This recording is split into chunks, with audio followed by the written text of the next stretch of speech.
Fala pessoal! Para finalizar essa parte do curso destinada ao estudo das barras submetidas à carga axial, nós vamos agora nos aprofundar um pouco mais sobre as concentrações de tensões que eu cheguei a mencionar lá nas primeiras aulas sobre tensão. Bem, na nossa segunda aula sobre tensão, em que foi abordado o conceito de tensão média e eu cheguei a apresentar o princípio de Saint-Venant, eu comentei que quando cargas agem sobre uma área bem pequena, que a gente aproxima a uma carga concentrada, são produzidas altas tensões ao redor desse ponto de aplicação, que podem exceder em muito os valores médios, e a distribuição da tensão e deformação nessa região torna-se bem complexa. Esses picos de tensão também são verificados em regiões de descontinuidade da geometria da peça, provocado, por exemplo, pela existência de um furo. Ou seja, essas descontinuidades abruptas, seja de carga ou de geometria, criam uma perturbação no padrão uniforme da tensão que amplifica as tensões em regiões bem pequenas. A esse aumento local das tensões nós damos o nome de concentração de tensões. Reparem esse fenômeno na figura em tela, em que é possível notar as distorções localizadas próximas aos apoios, que são, nesse caso, os pontos de aplicação da carga que traciona o corpo. E aí, como a tensão está associada à deformação, a gente pode estender essa visualização da distribuição complexa das deformações à tensão, beleza? Conforme anunciado pelo princípio de Saint-Venant, é possível notar, contudo, que esses efeitos localizados se dissipam em regiões suficientemente afastadas do ponto de aplicação da carga. Portanto, como os efeitos das concentrações de tensões são localizados, é razoável aplicar o conceito de tensão normal média apenas nas seções transversais a uma distância suficiente da fonte de concentração. Tá bom? Então, reiterando, as duas ocorrências mais comuns de concentração de tensão são devidas a descontinuidades na geometria e a forças de contato concentradas. O que acontece, pessoal, é que essas mudanças bruscas interrompem o fluxo suave das tensões através do elemento, causando altos gradientes de tensão que fazem com que a tensão máxima exceda muito a tensão média. Embora as concentrações de tensões sejam localizadas e tenham um pequeno efeito no comportamento geral de um elemento, a identificação dessa tensão máxima é importante para o dimensionamento de algumas peças estruturais, principalmente quando nós a associamos ao fenômeno da fadiga. No entanto, em elementos feitos de materiais dúcteis submetidos a carregamento estático, que é onde se dá a maioria das análises de estruturas aplicadas à construção civil, não é necessário considerar essas concentrações no projeto. Eu não sei se vocês lembram, mas eu comentei sobre isso lá na aula sobre as tensões em conexões. A plastificação progressiva das fibras mais próximas ao furo fazem com que, no momento da ruptura da ligação, as tensões se distribuam de maneira uniforme. Na prática da engenharia, a distribuição de tensão real, que, como eu falei, é complexa, não precisa ser determinada, já que o nosso objetivo é verificar se a tensão máxima atuante na peça, submetida a um determinado carregamento, irá ou não ultrapassar a tensão admissível do material. Ou seja, a gente só precisa saber a tensão máxima desenvolvida nas seções críticas e, então, projetar o elemento para resisti-la. E uma forma bastante utilizada de se determinar essas tensões é por meio de métodos numéricos que são baseados na teoria da elasticidade. Nessas imagens, por exemplo, nós podemos ver modelos concebidos em elementos finitos, que é um método numérico, portanto um método aproximado. Eu já devo ter mencionado esse método em alguma outra aula, porque o método dos elementos finitos é o que a gente tem hoje de mais sofisticado em termos de análise estrutural, implementado nos softwares comerciais. Então, através desse diagrama de cores, a gente pode perceber que os maiores valores de tensão estão na cor vermelha. E eles ocorrem justamente nesses pontos de transição da geometria, né? E uma outra forma de obter essas tensões máximas seria através de métodos experimentais. Os resultados dessas investigações numéricas e ou experimentais podem ser apresentados em gráficos, denominadas curvas de fator de concentração de tensão, para que a gente consiga estimar com maior simplicidade essa tensão máxima. Nestas curvas, com base na geometria da peça, nós podemos determinar o fator de concentração de tensão, aqui expresso pela letra K, que é um fator que pode ser multiplicado pela tensão média para que a gente possa estimar a tensão máxima. Esse K, pessoal, independe das propriedades do material da barra, mas exatamente ele vai depender somente da geometria da barra e do tipo de continuidade, se é um entalhe, se é um furo, um rebaixo de filete, enfim. Então esses valores de K podem ser calculados em função desses parâmetros geométricos da peça. E aí, para a gente determinar a tensão máxima próxima a uma região de descontinuidade, basta a gente calcular a tensão média na área crítica, que a gente já fez isso lá no começo da disciplina, e multiplicar o resultado pelo fator de concentração de tensão. Mas que fique claro, a aplicação desse coeficiente só pode ser feita para níveis de tensão dentro do regime linear elástico do material, uma vez que os valores de K que são apresentados nessas curvas são obtidos por uma relação linear entre tensão e deformação. Geometrias mais complexas, portanto, devem ser analisadas por modelos numéricos, tal como o que eu mostrei no slide anterior, ou por modelos experimentais. Hoje, com a evolução dos métodos numéricos, decorrentes da evolução do computador, é extremamente acessível conceber um modelo que torne dispensável a utilização desse fator de concentração de tensão. Porém, como aqui na disciplina a gente está querendo entender essa lógica, entender a magnitude das tensões máximas em relação à tensão média, a gente vai trabalhar com essas curvas que estão aqui apresentadas. Bom, e aí quando nós temos uma tensão muito alta, a nossa tendência é aumentar a quantidade de material para poder resistir a essa tensão. Porém, nós costumamos trabalhar com uma espessura constante da peça. A gente não concentra a maior quantidade de material nas regiões críticas, por questões construtivas e de fabricação. E aí, para que a gente consuma menos material, a ideia seria reduzir essas altas concentrações de tensão. E isso, pessoal, pode ser feito mediante a remoção do material de áreas adjacentes de baixa tensão. Ora, mas isso a priori parece um contrassenso, né? Esse aparente absurdo tem base no fato da remoção do material tirar as altas tensões da área em que essa tensão está se concentrando, da área crítica, para a área em que a tensão é mais baixa. Ou seja, a gente vai fazer uma redução de rigidez para poder distribuir melhor essas tensões críticas em regiões menos solicitadas. Bom, para a gente entender melhor, vamos imaginar que essa figura representa um canal em que vai passar um fluido. Esse fluido começa aqui na seção AA, passará pela seção B, que é a seção crítica, a seção de maior redução da área, e vai sair do outro lado. E essas linhas aí que começam na horizontal, que estão numeradas de 1 a 6, são linhas de fluxos, das partículas do fluido. Na entrada e na saída desse canal, o fluxo será uniforme, conforme fica bem claro na imagem. Porém, ao chegar próximo à seção BB, essas linhas de fluxo, linhas de corrente, vão precisar se ajustar para se mover ao redor do obstáculo circular. Para conseguir isso, as partículas próximas a essa linha de fluxo devem fazer um maior ajuste de rota e, portanto, devem acelerar até atingir a seção BB, que será onde vão atingir a velocidade máxima. E a partir daí, então, desacelerar para sua velocidade uniforme a alguma distância após BB. A linha de fluxo 2 já precisa fazer um ajuste menor do que a linha de fluxo 3, do que a linha de fluxo 4 e assim por diante. Então, à medida que vai subindo, o aumento da velocidade para que todo esse fluido passe ao mesmo instante no ponto B vai diminuindo. Então, a velocidade no ponto C será máxima. Aí, pessoal, essa compactação das linhas de fluxo em C levará a um gradiente de pressão que fará com que a velocidade no ponto B seja menor do que a velocidade de entrada dessa linha de corrente 6 na seção AA. Compreendem? Então, uma forma, por exemplo, de melhorar essa transição do fluxo para a seção crítica seria, por exemplo, colocar esse furo no formato de uma elipse. Assim a transição ficaria bem mais suave, E aí a elipse, ao melhorar essa transição do fluxo, iria reduzir a concentração de tensão. É claro que uma elipse não é uma solução prática, Mas ela pode efetivamente ser aproximada perfurando 2 orifícios de alívio menores na linha e próximo ao orifício original.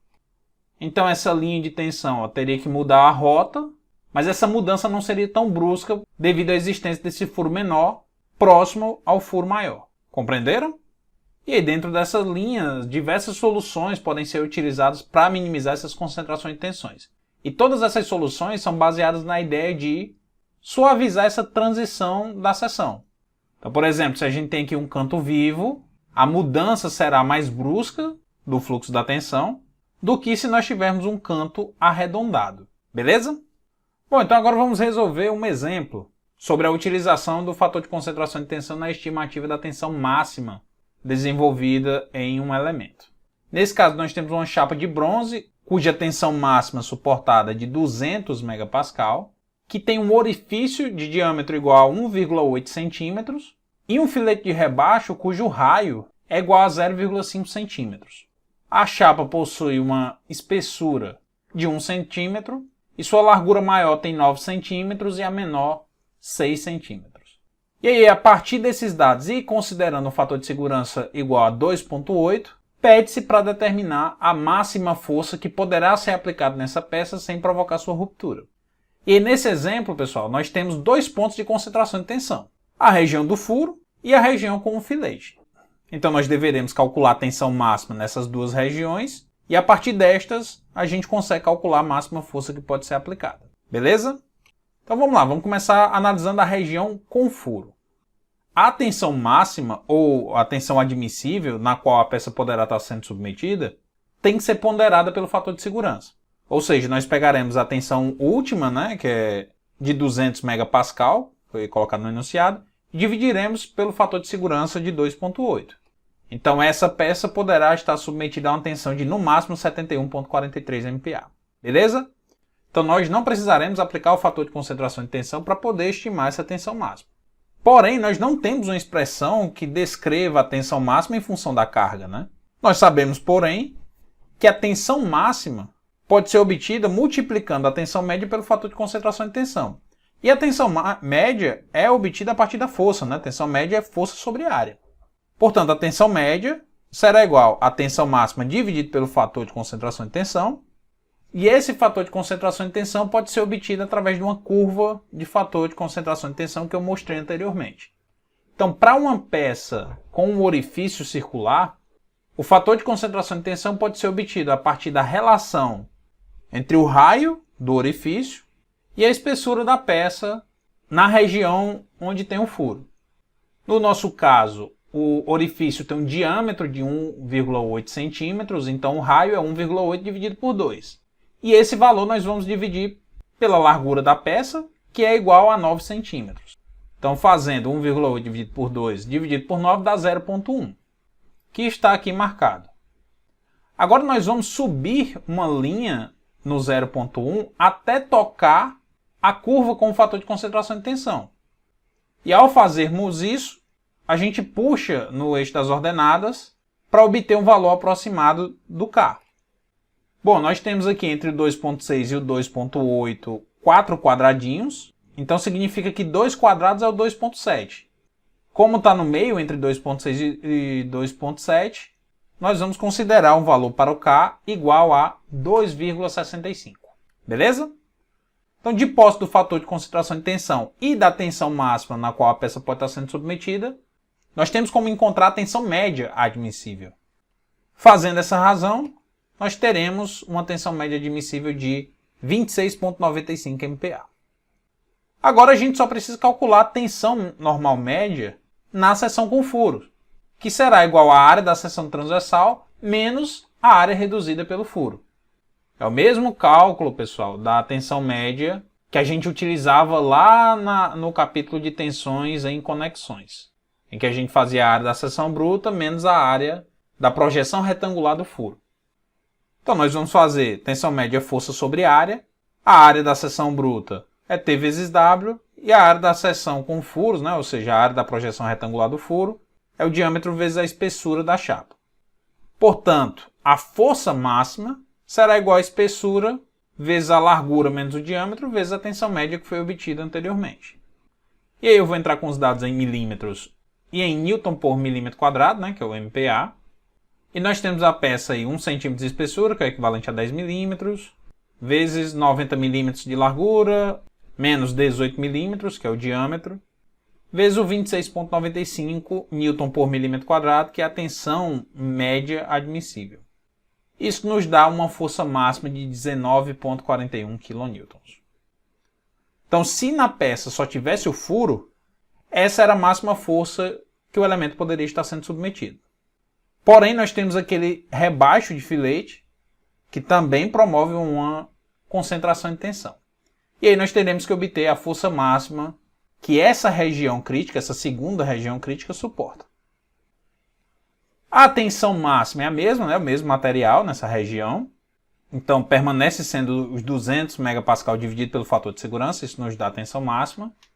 E o gráfico muda um pouco, né? Nós temos aqui a relação entre o raio desse filete e a altura dessa região de menor seção, né? Dessa área rebaixada, no eixo das abscissas, e na ordenada tem o fator de concentração de tensão. Só que além disso, nós temos que relacionar também a largura da peça na região mais alta com a largura da peça na região mais baixa, que é essa relação W sobre H. A partir dessa relação, a gente pode escolher uma dessas curvas.